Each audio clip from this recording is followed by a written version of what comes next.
The Galactic Council chamber fell silent as the holographic display materialized above the central dais.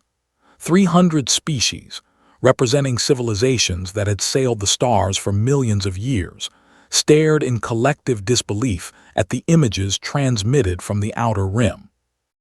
Orla Chen, humanity's first ambassador to the Council, stood at the human delegation's podium with her hands clasped behind her back.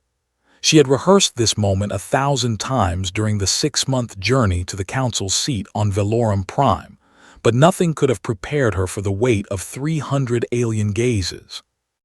"Esteemed delegates," she began, her voice steady despite the tremor in her chest. 47 standard days ago, the human exploration vessel Magellan's Dream detected an anomaly in the Kepler 442 system. The hologram shifted, displaying a star chart with a pulsing red marker.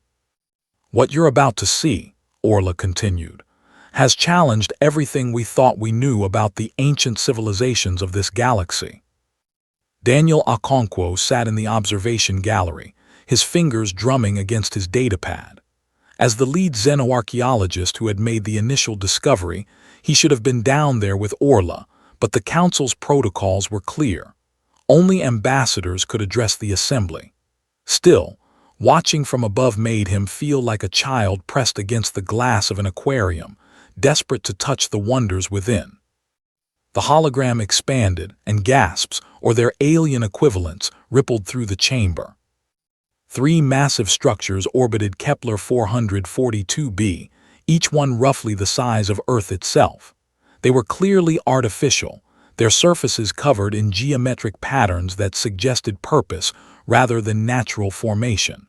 Solar collectors the size of continents, propulsion arrays that dwarfed the largest vessels in the Council's combined fleets, hab sections that could house trillions.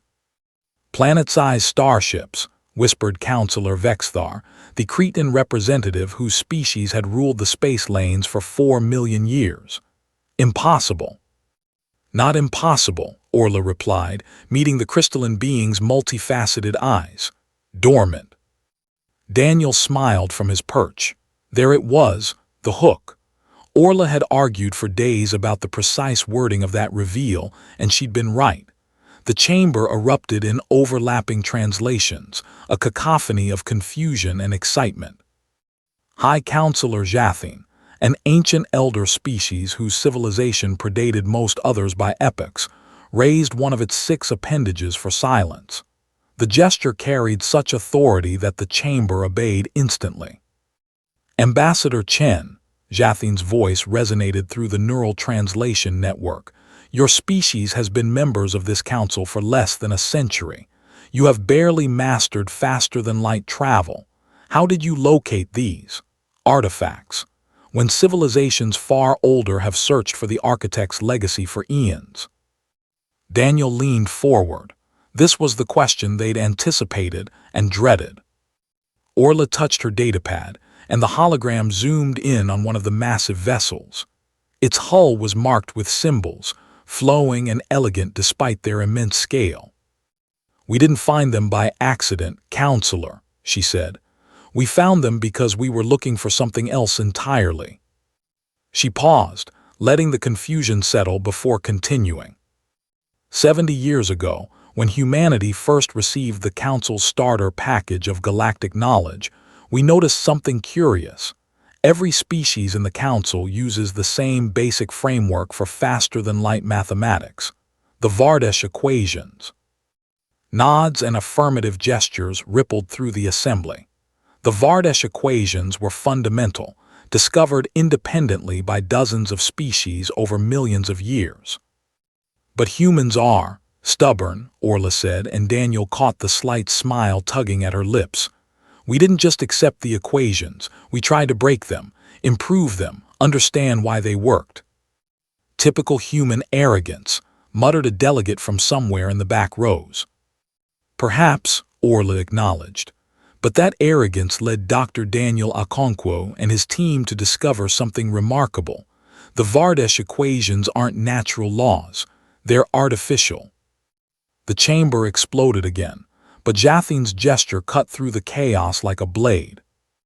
"Explain," the High Counselor commanded. Daniel's fingers flew across his datapad, sending supplementary data to Orla's display. She nodded in thanks. "The equations work perfectly for interstellar travel," Orla said, "but they contain subtle inefficiencies, intentional ones. When Dr. Okonkwo ran computational models removing those inefficiencies, he found they weren't random. They formed a pattern, a signal." The hologram shifted again, displaying complex mathematical structures that transformed before the delegates' eyes, folding and unfolding, until they resolved into a star chart. "A map," Orla said quietly.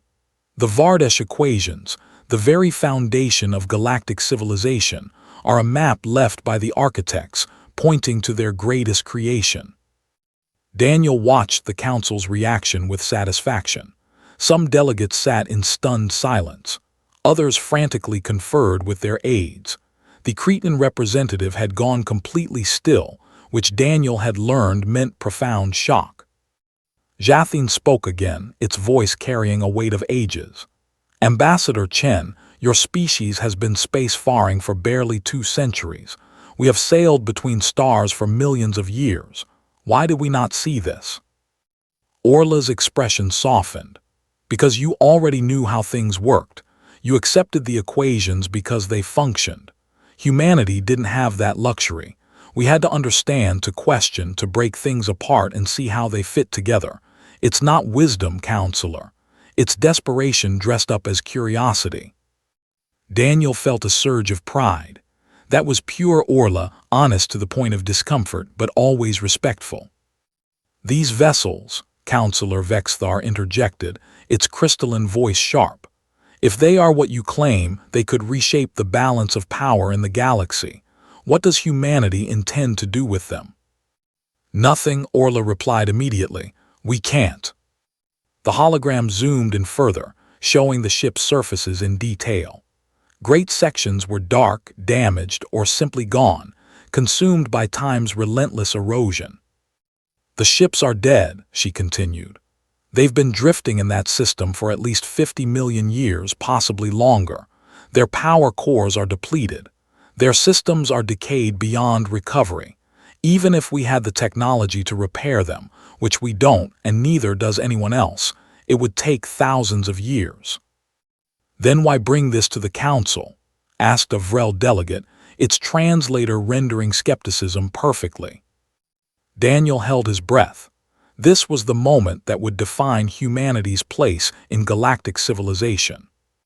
"Because," Orla said, her voice carrying to every corner of the vast chamber, "humanity didn't come to the stars to claim dominion. We came to find our place among you.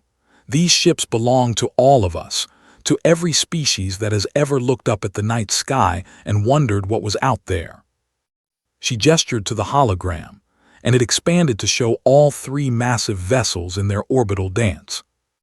"The architects built these ships for a purpose we may never understand, but they left us their equations, and those equations brought us all together. Every ship that travels between stars uses their gift. In a way, we're all children of the architects." Jathin rose from its seat, a gesture that made several delegates gasp. The High Counselor approached Orla's podium, moving with the deliberate grace of extreme age. "Ambassador Chen," it said, "in my 4 million years of existence, I have witnessed the rise and fall of countless civilizations. I have seen species claim ancient treasures as weapons, hide discoveries from their neighbors, and wage wars over the scraps of those who came before."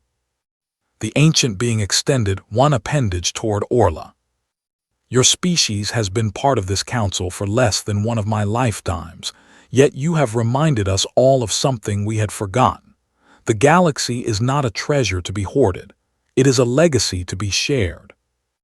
Orla took the offered appendage carefully, mindful of the ceremonial weight of the gesture.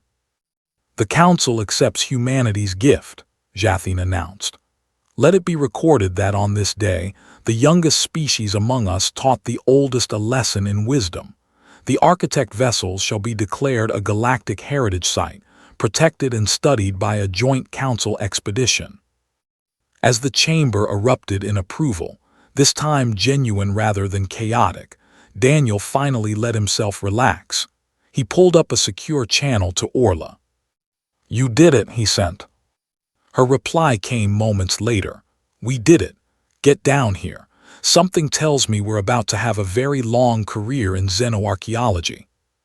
Daniel smiled and made his way to the chamber floor.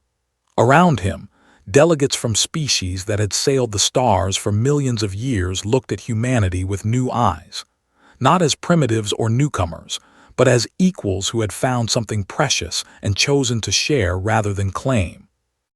The planet-sized starships would yield their secrets slowly, over generations of study.